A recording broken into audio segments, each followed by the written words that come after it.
love now and Did you fall in love last night? I love her. Love was stronger than anything you can For the love. love. And I love you more than anything. There's still love. From the New York Times, I'm Anna Martin. This is Modern Love. Every week, we bring you stories about all the messiness of relating to other people. Anytime my boss would Slack me, can we chat or do you have a sec?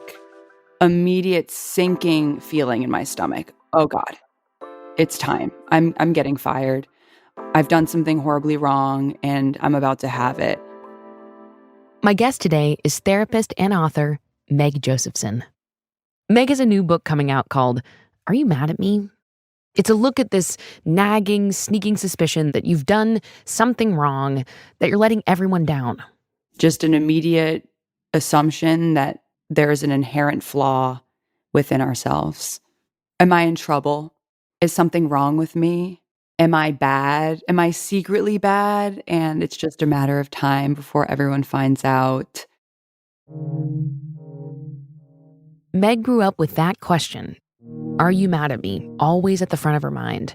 She was always on the lookout, trying to keep her dad, in particular, from getting angry. Every hour was so different. Let me go downstairs and see what mood he's in, and that will determine my strategy for the next hour. And this fear of authority was really big. Like growing up, it was fear of my dad, but now it was fear of my boss. Meg spent years doing this, trying to manage other people's reactions, trying to please them, trying to keep the peace. It wasn't until she was an adult that she realized what she was doing wasn't helping her. And what she was doing had a name: fawning. Today, Meg Josephson tells us what it took to stop worrying about whether everyone was mad at her, and how understanding what happened in her childhood helped her make that change. Plus, she reads a Modern Love essay about a woman who gets a peek at what her parents could have been, and how it helps her come to terms with the parents she actually has. Meg Josephson, welcome to Modern Love. Thank you for having me. First, I want to say I almost cannot express how deeply I relate to the title of your book. It's called Are You Mad at Me? This is a question I find I ask myself in so many relationships in different contexts. Some of them very serious, like, oh my gosh, is my mom mad at me for some fundamental reason? But then also I feel like, after, for example, a recent night out with my friends, the morning after, I find myself texting, and I hope this is kind of a universal experience, but I already think it is. Yes, with my friend after, being like, was I weird? Maybe that joke was was I speaking too loud? Sometimes my volume control goes out the window. I mean, at the heart of that question, I wasn't saying, are you mad at me or are they mad at me? But that's what I was asking, right? I was seeking confirmation from someone that I wasn't fundamentally, if not bad, then very annoying. Absolutely. And is how I'm behaving, is how I'm acting satisfying to you? Do you approve of it? Do you like it? Are people viewing me in a way that I'm not aware of, that I need to correct my behavior so that I can be approved of once again? Tell me about, when you're asking these questions about yourself, what are some other feelings that are associated with this cluster of questions, the are you mad at me universe of questions? Shame is a big one as the deepest, but I think other emotions and emotions that someone, a fawner, which we can talk about what that means, but someone who relates to this question of are you mad at me, anger and resentment are really big ones, in that we don't allow ourselves to feel them. And the slight smile when you said that, unpack that smile for me. Yeah, well, with anger, many of us, usually in childhood, were taught, I can't feel anger.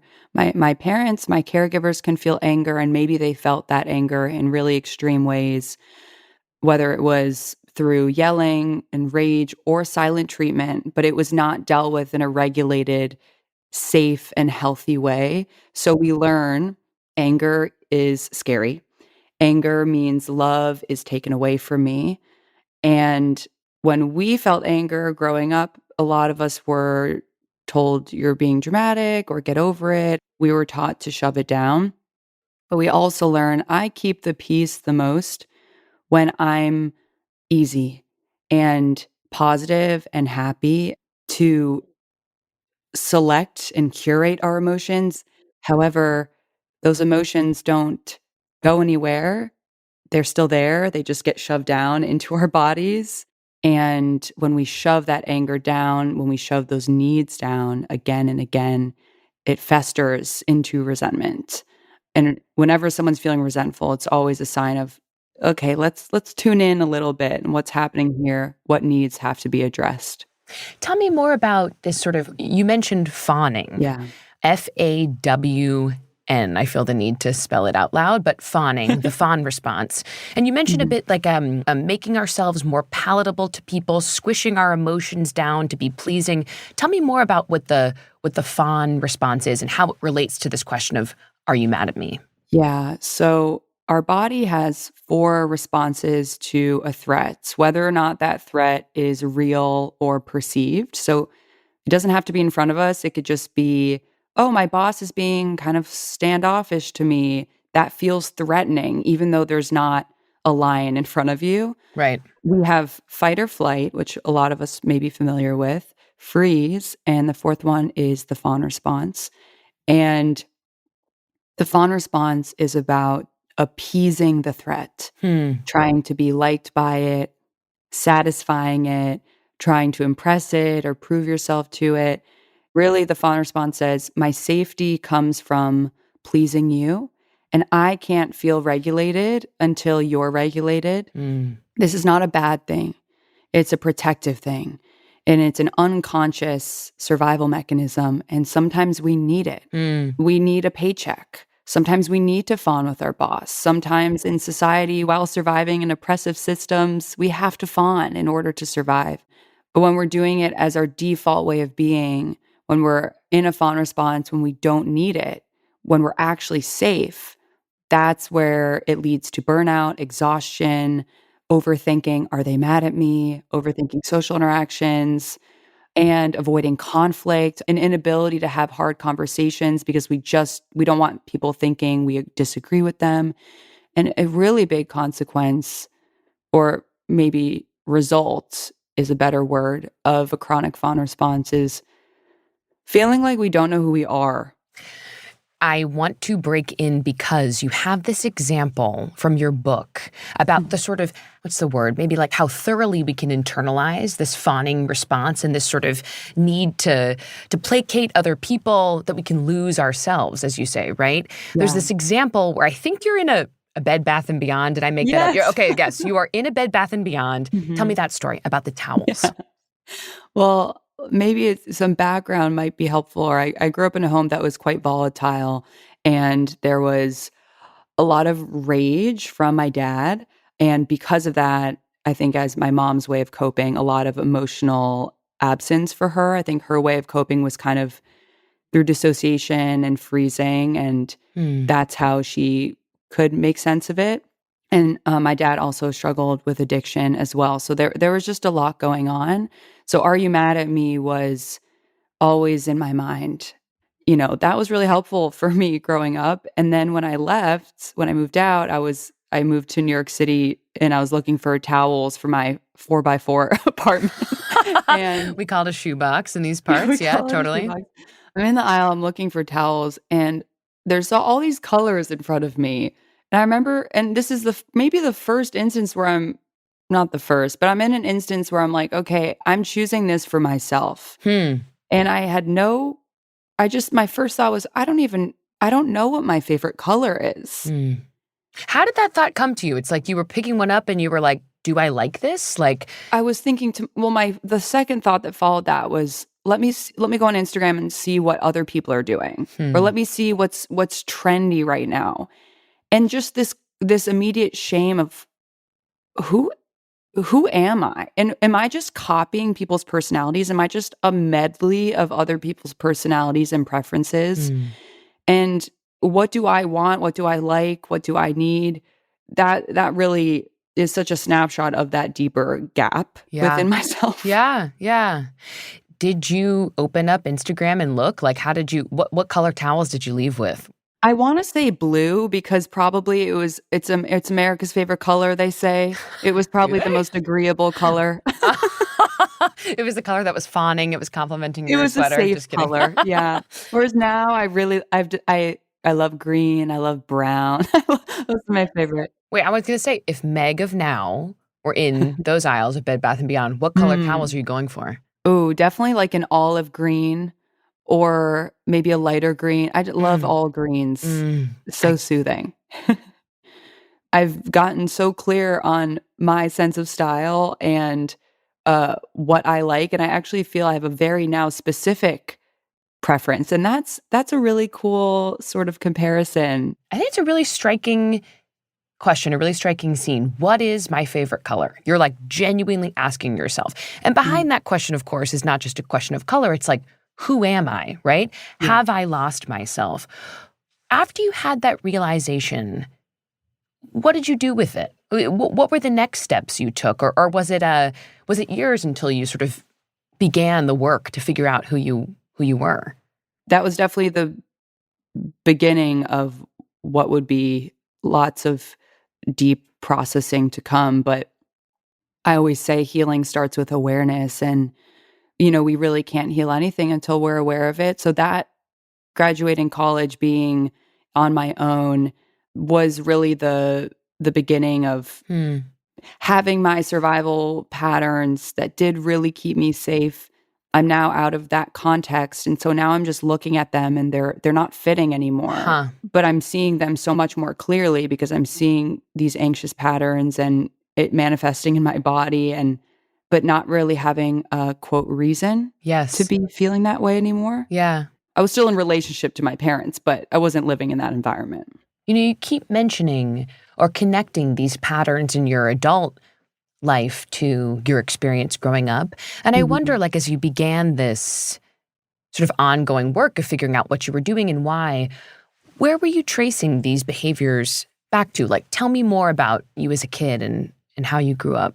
Reflecting on parental relationships is so complicated because there's nuance. Mm. We have so many moments with our caregivers or caregiver, depending on your home. And I talk about this of the complexity of I thought it had to be all bad all the time in order for it to impact me. And it Mm. wasn't.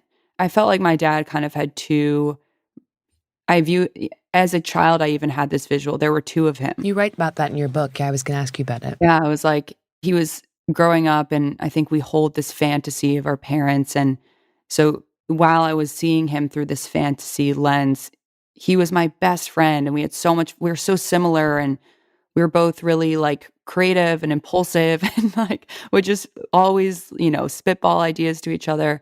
That was so fun, and he was so hilarious, but then he would switch into this other person that was rageful and really mean and critical, and to my mom and to me, I became sort of the primary target as I became a teenager, and I think that's in part because I was starting to stand up for my mom, and I remember I wish he was all bad so that I could just decide how I feel. It was Wow. so confusing for him to be both of these people at once. Yeah. And yeah, we would have these big blow ups. And I remember I would just like have, be in my room crying and hoping that he would knock on my door and apologize or acknowledge what happened. And this is a really big dynamic that's important of when conflict is brushed under the rug, a parent doesn't take accountability, Yeah. there's no repair. That is so damaging because the only way the child can make sense of it is by believing they caused it to happen. And so they go from, I did something bad to make dad upset. Mm. When that happens again and again and again, it forms the belief of, I am bad. I must be so bad to make my parents so unhappy. Mm. And this isn't to say, and I really want to make this clear because I don't want it to seem like, oh gosh, parents need to be perfect or whatever. There's no perfect parent. There's Mhm. no perfect anyone. And it's conflict is inevitable and it's good. Like it's friction. Mm. Repair is the most important thing. If a parent yells, of course, how could you like we all have our moments. Right. But to after the fact say, hey, I'm really sorry for yelling at you. Mm, That was on me. That wasn't your fault. I'm really working on managing my emotions, mm, and I'm gonna try better next time. And mm. I love you and I'm here. That is so healing for a child or anyone to hear. I'm thinking about you say the only way a child can make sense of it is to believe that they caused it. And that Yeah. connects to me to the shame we sort of opened this conversation about. I am inherently bad. And maybe when you're feeling that way, you're 31, having anxiety because you were too loud at the function. It's like, and that's at the core of it. It's like I can't trace that back to childhood, for example, but sort of that is the thread that's connecting it. Was there a moment or a series of moments, you tell me, where you started to put these pieces together and you realized like, oh, because of the life that I led as a child and a teen, this is why I'm reacting that way as an adult? Was there like a moment on your therapist's couch, or like, Mm. was there an aha moment for you, or was it different than that? I would say there were a lot of moments, but it started with just an insufferable amount of anxiety in my body, in my mind that I felt in college. And I actually met my husband in college. We were 19. Wow. Right off the bat, he was just such a safe, steady person, has never yelled at me, has never lied to me. And that was so wild. I noticed just so much fearful thinking around him where I knew my body, my intuition trusted that he was safe, but my thoughts were, he's gonna flip, just wait. You're gonna say the wrong thing, and he's going to turn into someone that you don't know. He'll get drunk and something horrible will happen or something like that. And so, yeah, it just felt quite confusing at Mhm. that time. But it's I don't wanna make it sound like there's this distinct, "Oh, I was in childhood and then I went to adulthood and Sure. now I can see the clear," because I'd say some of my most traumatic memories were actually from my 20s with Mm. my parents, because that's where a lot of the emotional neglect started to happen, which I think is in part why I was drawn to the essay that Yeah. we'll read today. Yeah, yeah. But I don't want the distinction to be so sharp, but rather just to point to how this anxious thinking, this "are you mad at me" thinking, "am I in trouble" thinking was helpful, and then it started to not feel so helpful when was no longer in that environment. I really appreciate what you're saying. It's like so much work can happen, so much healing can happen by just living in relationships that feel good. And two, to recognize the things that we carry, right? From early relationships, in your case, from the way you were raised, from your childhood. This idea of like the sort of legacy, like I said, the things we carry from our early relationships, it's reminding me a lot of the Modern Love essay you chose to read today. This is an essay about our complex relationships with parents, our own, other people's. It's called My 3 Years as a Beloved Daughter by Erin Brown. Can you speak a little bit about why you were drawn to this essay and why you chose it? Yes. This essay is so sharply speaks to a feeling of, grief for what we don't have, and longing, envy, seeing other people have what we want in a relationship. But I was also drawn to the essay because my dad actually passed away in January, which it was 2 days after I turned in the final manuscript for the book, which was so confusing because I Mm, grieved the hope that he would change, and I think that comes through in the essay a wow. lot, hope that if I'm just, and this is the fawn response, hard at work, if I'm just better, if I'm just good enough, if I just achieve enough, if I'm just easy enough and pleasant enough, he'll like me more, and grieving that, his reactivity is nothing to do with me, and Mm, it's I can't fix him, I can't change him. This is the extent of what he can give me in this lifetime. mm. This essay encapsulates a certain like a longing for our Mm. parents to be different, or for Yes. the author has this hope that maybe her parents will give her something she was missing. And it sounds like you're saying you resonate with that longing, that Oh, hope. gosh, yeah. Mm. So much, so much. This longing of, I mean, I remember having this feeling as a child. I would go home, I'd be at home for Christmas or whatever, and having this feeling of, I wanna go home. You'd be at And home and you'd I'm at home and I'm feeling like I wanna go home. Like, it's not this isn't it.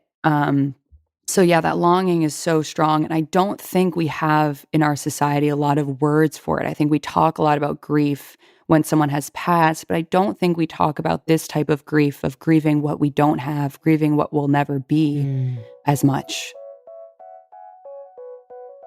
When we come back, Meg Josephson reads the essay, My 3 Years as a Beloved Daughter by Erin Brown.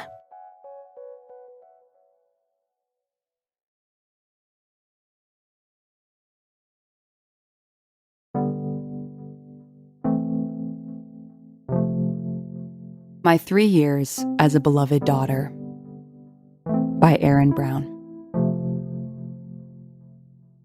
When I turned 29, my parents called from Boise with birthday wishes, but they soon moved on to how the wildfires in Idaho were the worst they had seen in years. Their voices were somehow softer for the distance, and I knew they had more pressing things on their mind than their grown daughter's birthday.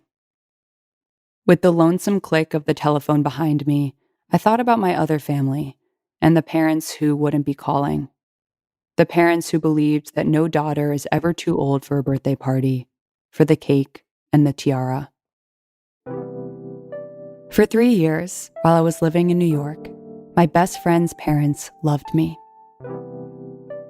They loved me because of how much they loved their daughter, a devotion I witnessed at Thanksgiving, Easter, graduation dinners, and birthdays, those occasions when I left the city with my friend to visit them. There was even one year when I was stuck in the city with a Christmas Eve bartending shift.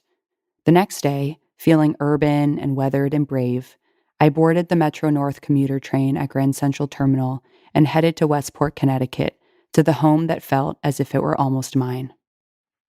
I had packed a tote accordingly and had filled it with a small batch of wrapped gifts: a photo frame from a boutique in Park Slope, Brooklyn, books by Barbara Ehrenreich and Paul Bowles, silver earrings from the holiday market at Bryant Park in Manhattan, and a bottle of wine. I knew they would tell me it was too much, that I shouldn't have, really, but I knew also that they would have gifts for me. And besides, I was grateful for the invitation, grateful to be enveloped yet again in the heavy quilt of this family's love. And they love their daughter. They love her. In trying to explain the appeal of their relationship to my other friends, I would find myself at a loss, as if I had been asked to capture in a few words the wonders of the Grand Canyon or the Costa Rican rainforests.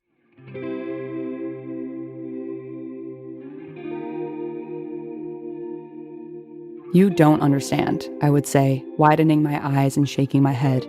They just love her. Theirs was a family of abundance, of love, intellect, ambition, food, shrimp cocktail, cosmos and long-stemmed martini glasses, goat cheese with cranberries, sirloin, apricots dipped in chocolate, margaritas, wine, port. I would eat until my eyes glassed over. I was sure that even my own wedding would not compare to the luxury of eating a holiday meal with my East Coast family.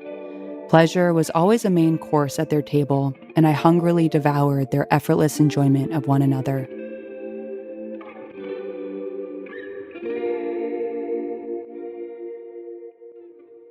There was an intense loyalty in this family that I had not encountered before. I assumed it must have something to do with vacations in Hawaii, carpooling to soccer games, all the things that my childhood lacked. My best friend's father took great interest in her career. Whenever she talked about her struggles at the office, he listened attentively, inevitably taking her side. We could see the blood rise and worried that he would make calls on her behalf. Her mother was less direct. She merely sat Shiva for every person who wronged her children, not out of mourning, but as a ceremonial acknowledgement of the fact that the person had ceased to exist. It didn't matter that she was a staunch Episcopalian. "Dead to me," she would say whenever the name of an ex-boyfriend came up in conversation. "I don't even know that name." I secretly wished for an ex-boyfriend worthy of her ire. In every family, there are certain roles to be filled, and my role was to offer a kind of self-deprecating comic relief. I entertained the tables with stories from the Peace Corps in which I was the star, and during which I often found myself flapping my arms around or pointing ridiculously at my own head. And bless them, they laughed. I'm sure that my desperate need to be adored, my clinging vulnerability, was not lost on my friends' parents. I had jokes from Africa.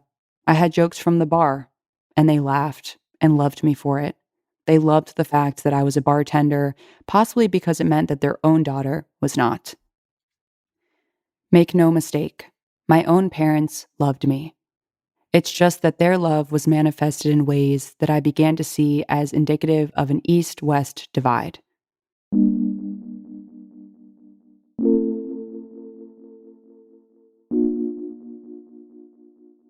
When I left home, it was as if my parents had sent me off in a covered wagon to claim my own plot of land in the valley. Everything I needed, they assumed, was already in the wagon. They respected my autonomy, thought that bartending was an adventure almost as worthwhile as the Peace Corps, and believed that it was better to be mildly poor with an abundance of vacation time and the promise of great things than to be gainfully employed and disappointed. They sent money to fill occasional holes in my budget, but they didn't lavish me with gifts and praise, and they didn't worry about me. The time for worry had passed. My independence was something I had fought for throughout high school.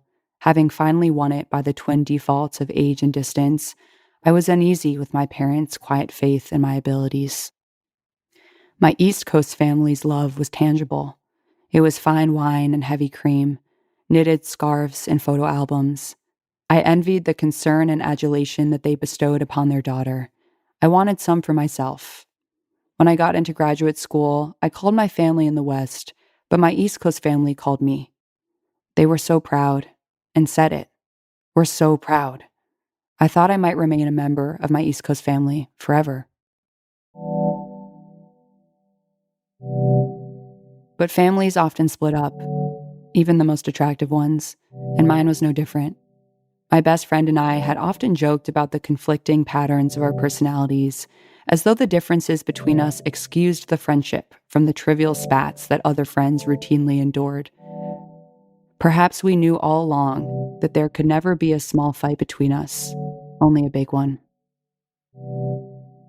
And eventually, it happened. We had our big fight.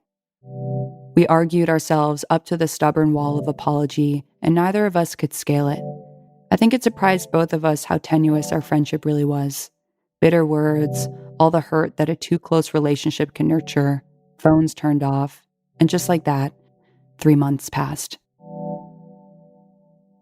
Thanksgiving came and went with no word from my friend or her parents.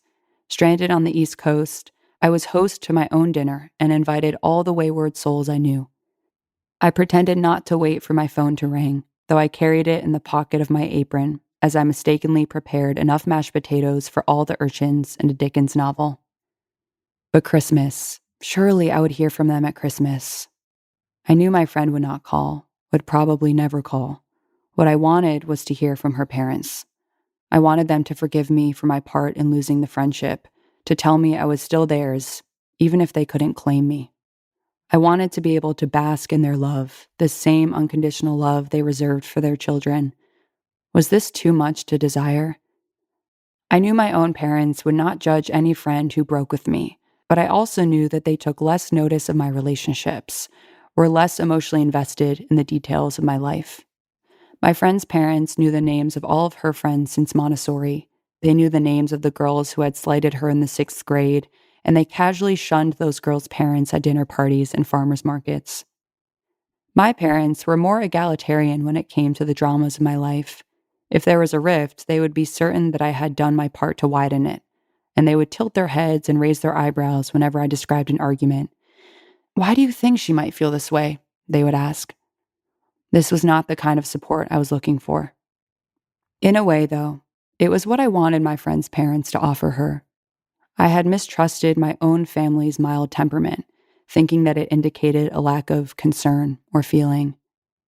Now, I wished that my East Coast parents would adopt some aspects of my Western parents' infuriating impartiality, search for balance, look at it from my point of view. I felt like a squalling sibling, tugging on their sleeves, crying, "Not just my fault, not just my fault." When a friendship ends, you start to measure time by what your friend had missed. In the 2 years that have passed, I broke up with some boyfriends. I was mugged at knife point. My sister married. I wrote one unpublished book review, then another. Through all of the changes that a couple of years bring, both monumental and ridiculous, I missed my friend. I missed her sarcasm, her insight, her mother, her father, how they would have understood my frustrations, fed me potatoes and torts to assuage my boy grief, expressed indignation at the rejection slips that kept piling up next to my computer. Without my East Coast family's mafioso loyalty, my achievements seemed less shiny, my disappointments more foreboding. I thought about sending them a card. Have you sat Shiva for me yet? I worried that they would not think it was funny. I worried that they would not answer.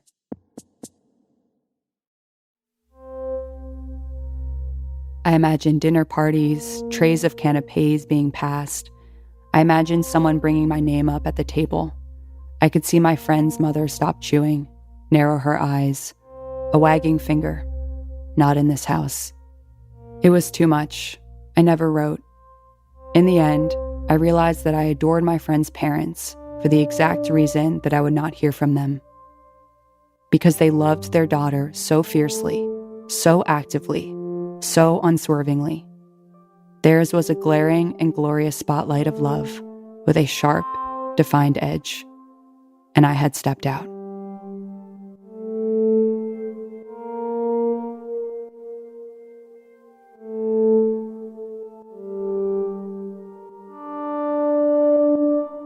We'll be right back.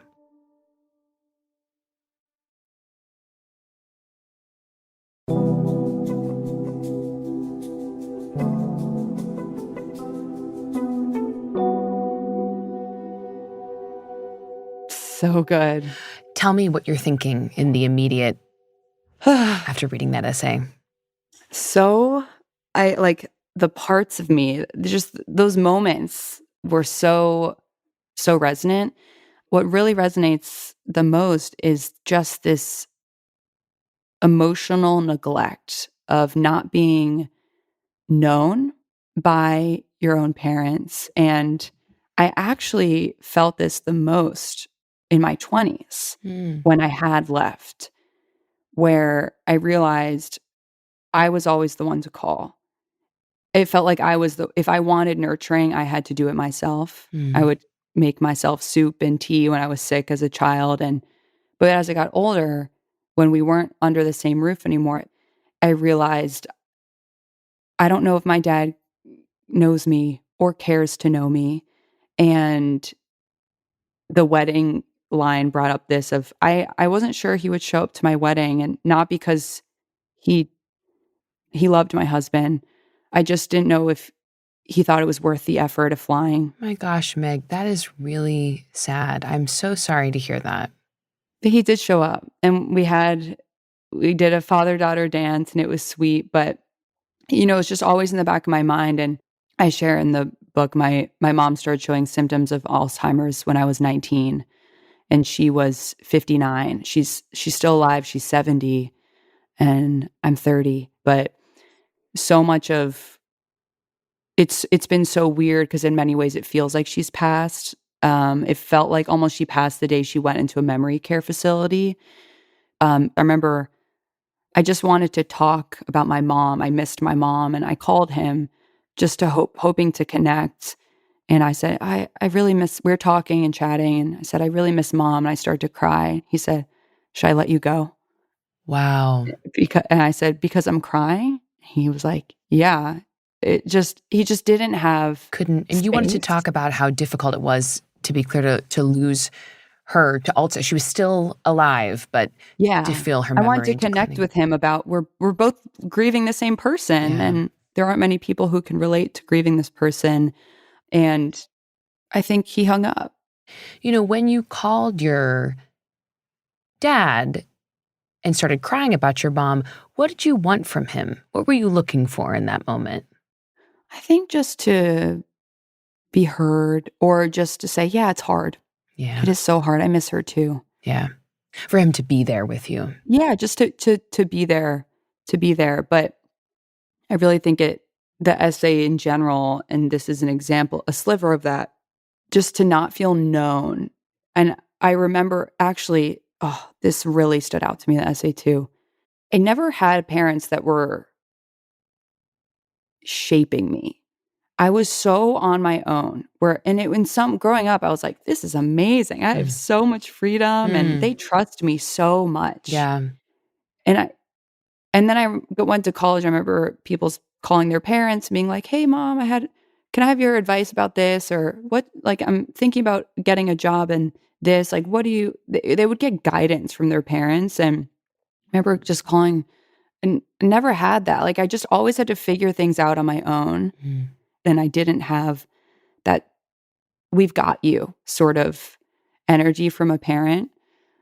Yeah, to just and just not it's just it's this longing feeling of not feeling like my parents knew my life, my friends, what I was interested in, my favorite candy, or like what they just didn't know those things. And yes, they were just they had so much suffering, so much pain happening. How could they possibly have time to know my life?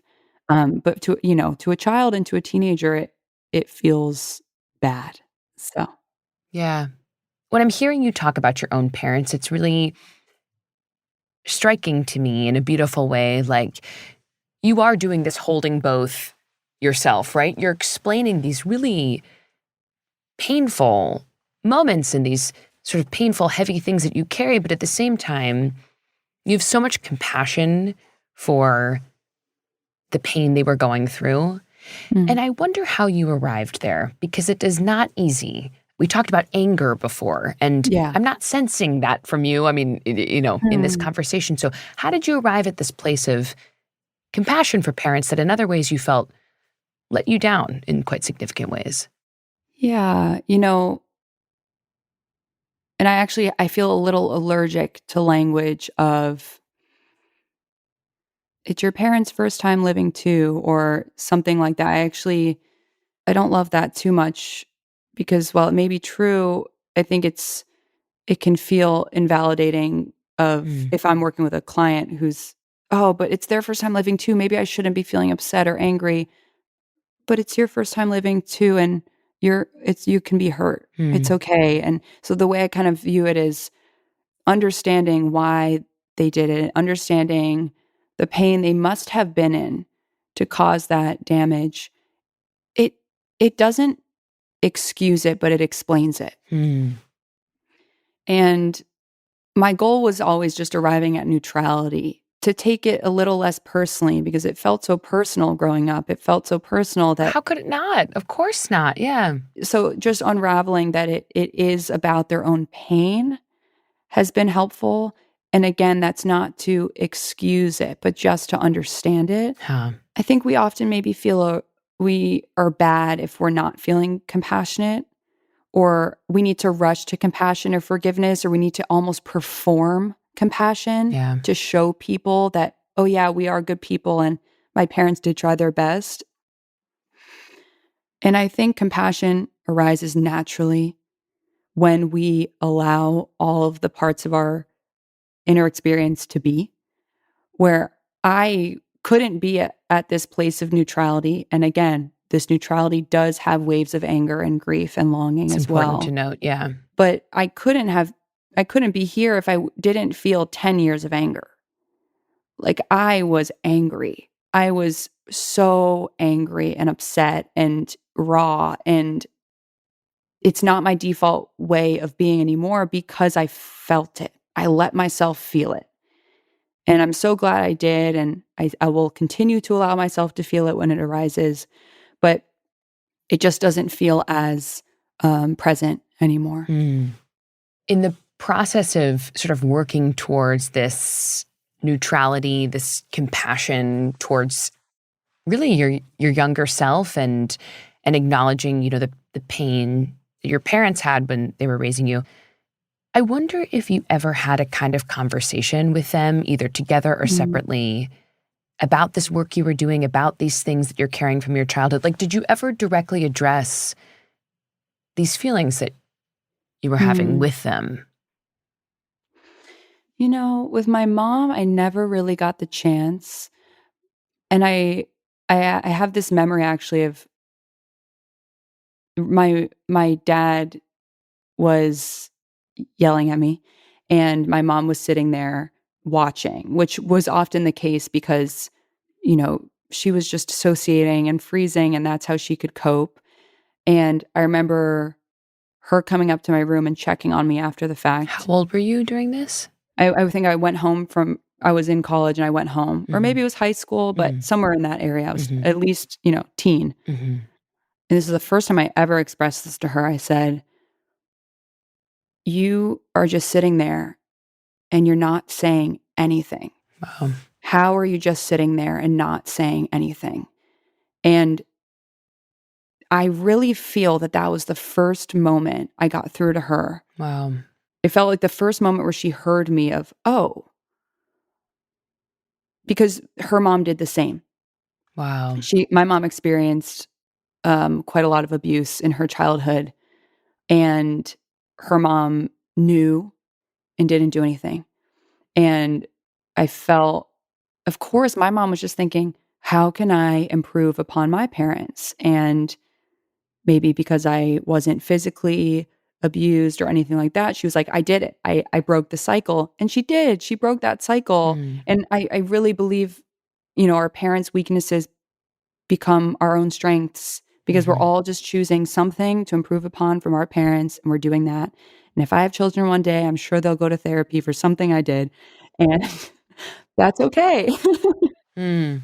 I only have one final question for you, which is, are you mad at me? No, just kidding. I had to try. Never. Thank you.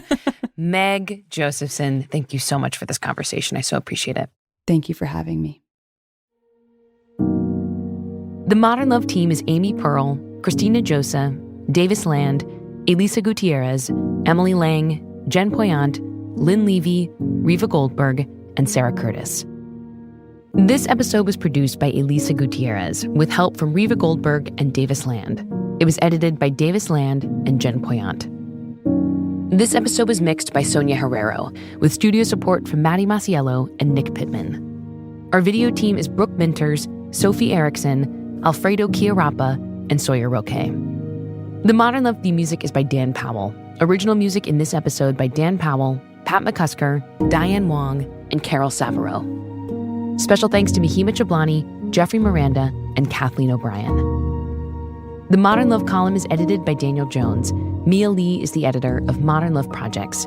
If you'd like to submit an essay or a tiny love story to the New York Times, we have the instructions in our show notes. I'm Anna Martin. Thanks for listening.